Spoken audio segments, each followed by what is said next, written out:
Matt Cross coming in. Yeah, all right, good. Sorry about that. This is what happens when you're a Mississippi State grad. Sometimes you forget to turn things on. Was never voted the brightest, but I graduated. So sorry about that. What I was saying earlier, for those that can't lip read, if you can, curious to see what your previous job history was. Talking about low point control and extension in the golf swing. Extension can be a lot of different things.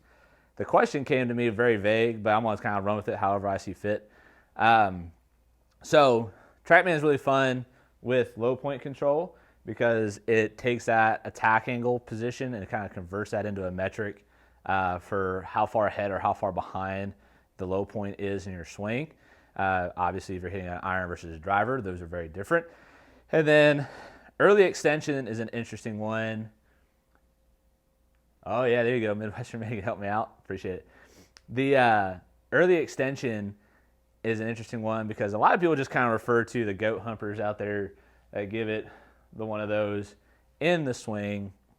So yes, this will be recorded and it will be showing up on my YouTube channel later. So the early extension part is a tough one because everybody kind of looks at it as like humping in is a problem. And there's a right time to do it, and there's a lot of reasons why you probably are doing it anyways. It has nothing to do with your ability to stay in posture or not. So I'm going to tilt my camera down a little bit, so bear with me those that are about to get a little shaky. There we go. All right, so I'm going to hit a shot here on TrackMan. What I grab? 8-iron.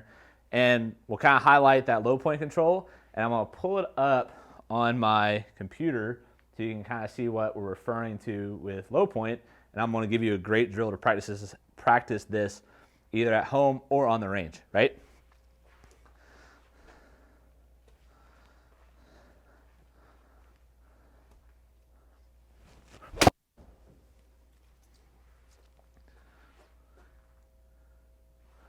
Oh, of course, TrackMan didn't give me any club data. What is that about? Gotta assign a club. Hang on.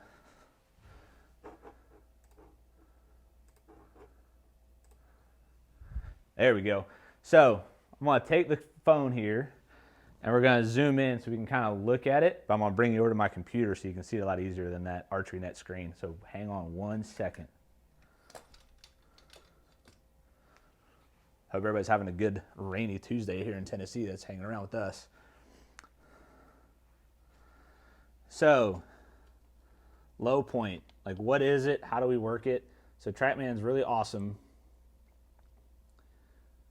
in showing us where low point is, right? So, not bad first move by the old pro for the day. So this orange line is your low point of your swing. The club head that you see there is being represented as where the club touched the ball.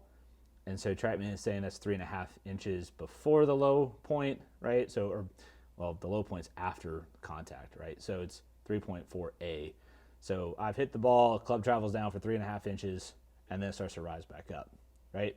That's what you should see with an iron. Definitely don't want that with driver so much. Driver, you want to hit more even to up. You know, and I've had a lot of people ask if hitting up's better than hitting down. And for distance, yes. Not going to argue that. But hitting 5 degrees up and hitting 5 degrees down are both bad with driver. That's why most of the time tour players are kind of hanging around 0. They're not really hanging around like crazy positive, crazy negative.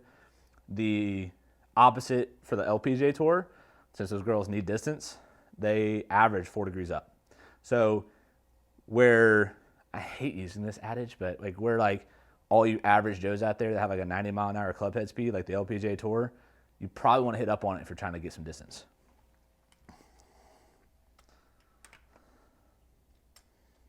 So, there we go, get that back. So for the drill, right? I picked this one up from my buddy Jeff Smith in Indiana. Good friend of mine, great coach. If you have an indoor setup, you can take a couple pennies. Good news is you can go to the bank and get 100 of them for $1, so it's pretty cheap. And ow, that penny has been hit so many times it's cut. And what you can do is this can represent your low point. So we talked about like my 8-iron there I hit on the first swing. It was 3.5 inches in front of the ball was where the low point of my swing was. The drill that you can do either on the range or at your house. If you're on the range, I'd probably get some broken tees and use the end of the tee, not the top, but the bottom that goes in the turf. And I would set up a drill where you have your ball and your penny about 4 inches in front of the golf ball, okay? So you should be able to rest your club head in between the penny and then the golf ball going back there, so you have plenty of room. So it's about 4 or 5 inches of space.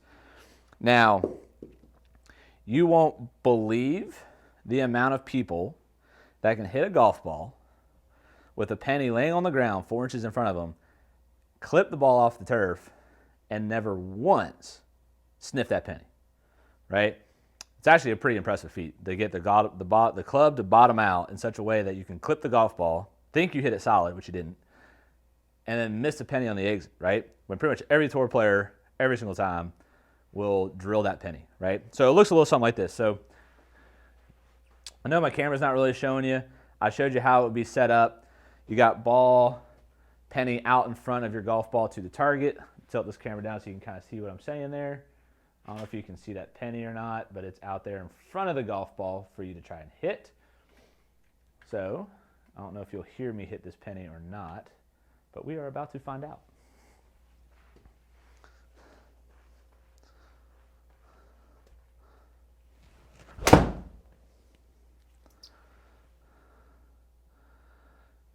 Wow, nice. Dude, I'm on fire today. 2 shots like that. But notice how my low point went farther out. It went to 4.3 inches in front. I don't know if you can see that number. It's right. Let's see here, get my pointing skills better. Right there, 4.3 inches out in front.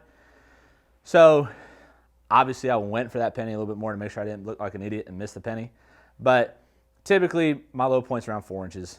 And it was actually kind of fun. Back in 2016-ish, I was working for a company on some side jobs with a technology. Got to go to Bobby Clampett's place, and Clampett for years, like years and years and years, talked about a 4-inch swing bottom, and then Trackman came out and pretty much helped him out with the iron portion of that being accurate. Bobby's a great dude, by the way. Spent a lot of time with him, and I doubt he'll ever watch this video, but if he did, thanks for all the time you spent with me, buddy. And so anyway, so that's a really great drill. Those pennies are awesome. Tees work too. Now, if you struggle with getting the penny out in front of the ball, right, which I promise some of you watching this video will, here's what I recommend. Try just to hit the penny. Like, no ball, set up penny, just like the golf ball, hit the penny. Get comfortable with the concept of hitting the penny. And so it's kind of like if you ever watched the movie Dodgeball with what's the bad guy's name? Ben Stiller and Vince Vaughn, right? If you can dodge a wrench, you can dodge a ball. If you can hit a penny, you can hit a ball. Food for thought. So the goal is, especially if you're in that beginner category, drop a penny on the mat, get good at hitting it, because it's going to teach you where your club is bottoming to the ground. Once you can do that, put your 2 pennies down, no ball yet, and put a penny, and then 4 inches out in front, another penny, set up to the one in the back, hit the 2 pennies down into your net or off onto the range, whatever, and get comfortable with the idea of hitting 2 targets. Then take the golf ball, replace it with the first penny, put that other penny 4 inches up in front, so you got ball, penny like we just did here, capture both, and I promise you'll get better at low point. There's another way to do it. You can set the penny behind the ball, so if you're more of a coach, Pavlov's law, shock me if I do it wrong, put the penny behind the ball 4 inches, miss the penny, hit your golf ball. See if you can do that, because that will really step up the challenge. Depends on how your brain thinks. So, second half of today's segment, covering y'all's questions from social media. Again, make sure you like and comment the video so I know you're here. If you have any questions right now, here's your chance in between 2 segments where we've gotten away from low point, about to go into some extension stuff. And follow me on Instagram as well if you're not there, because that's where I fielded some of these questions today. So, with the extension, when we talk about extensions, right, the most common one is the humper, right? And the biggest mistake, and one of, I don't know if it's my favorite one to debunk, but it's definitely in the top 5, is the whole head still, got to stay in posture thing. So hear me out. before you throw me off the crazy train. There are factors in your structural build that will prevent you from having the butt back on the line and the head staying tilted down in posture, right? And some of those elements are your wingspan to height. If you got longer arms than your height, you will not be one of the ones that stay down in posture for very long, right? You will be coming out of posture sooner than somebody who has shorter arms than their height. Another element is the way you hold it. If you're a J.B. Holmes, Zach Johnson, you will be in there more because you need the elbow to stay bent to tuck, so you will be one that stays on the line. If your right hand is on top, you will probably see yourself stand up a little sooner because of you trying to get that right arm to straighten to close the face. So, key elements in why you see the hump, right? Or if you can be. Now, I'm not saying, like I said, I'm not a proponent in any way, shape, or form that you get to the top, give it the goods right out of the gate. That's not what we're looking for, right? So what we're trying to do is find when and after how much turn do you start to give me a stand-up look, right? And I said a key word in there is turn. Not everybody is going to be the Dustin Johnson, two cheeks at the camera, hitting a sand wedge from 80 yards, right? Especially if you're in the older bracket and haven't played golf your whole life, probably not going to find that in your game. So the trick is, can you, from the top, turn enough to get your hips square to the target and then launch at a minimum? Obviously, the more sexy look is to get a couple cheeks to the target and then stand up, right? All of which work, in my opinion, and I've seen all of it work at a high level. The thing I would encourage you to think about too is, we get back to that wingspan to height conversation. Not everybody, and I know this is going to explode the YouTube world, not everybody can have their hands really deep, because if your arms are longer than your height and your arms get really deep, you will bend forward to stay in balance. The problem then becomes is, and my arms are not longer or long enough in my height to really be a great example of this. They're about a ½ inch different than my height, but you get your arms really long and you bend forward. Well, guess what? You only got one way to go, bro, and that's up and into the ball, right? And that's going to create a whole lot of world of hurt. And you're going to get your arms behind you, so you're going to lose pressure on the club, which loses pressure into the ball, which turns into a flip, right? So a lot of my long arm players do better, and you'll see this in the Bubba Watsons, the Justin Thomases, Dustin Johnsons of the world, where the arms are higher than their shoulder, not crazy deep like you think you need to be to hit draws, higher so they can create more pressure, bring the club back down, stay in posture, and get your hit, right? So as far as the realm of extension, right, we have a flex, we have an extend, and we have to do that to create some verticals, right? We do that with our knees too, right? We squat into our knees and push up. There's also some hip hinge that elevates us into that shot as well, right? So you don't want to get rid of your extension because you're probably losing your last and final power source, which is your vertical. So for those of you that don't know, you slide, you turn, you jump. You can name off some notable ones that are doing it right now. Prior to the Bryson experiment and Kyle Berkshire, Lexi Thompson, Justin Thomas, Bubba Watson are probably your most notable jumpers that played on TV every weekend. Well, let's say every week. And so you have that vertical that has to be applied at the very end. And that usually happens as you start that delivery of the golf club. When the club gets to parallel to the ground, we've kind of maxed out the turn. And as I start to deliver the club head down to the ball, I will bounce up or push up off the earth to create a vertical move. And that's usually when that window happens, is about shaft parallel. And so if you take that away because you're trying to look at the ground and break your neck on a golf swing, right? One, call me because you'll be my 401k retirement plan.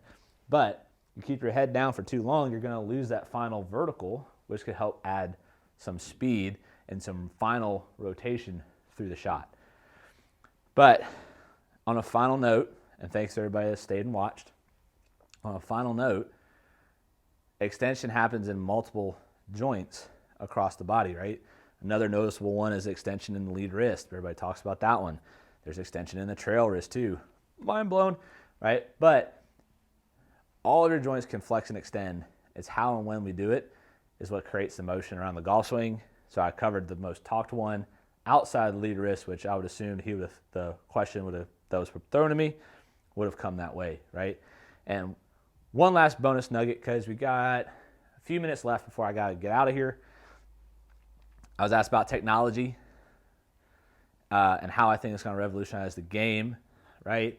Obviously, this is a forum that's doing it. TrackMan's a forum that's doing it. And I love that everybody's been a part of this.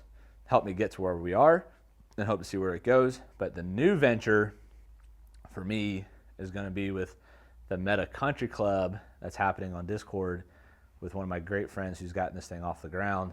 I think is going to open a whole new realm of what online lessons, online tips, instruction, coaching is going to blow the lid off of things, right? Because now we can interact with a whole kinds of people all over and have really cool forums and conversations on that Discord with Meta Country Club. So I'm kind of excited about that and what that holds. But technology is ever changing, and one of the technologies I'll be using while I'm on there is Sportbox. I can now take your face-on videos in 2D, the way you shoot it, and convert it into a 3D model.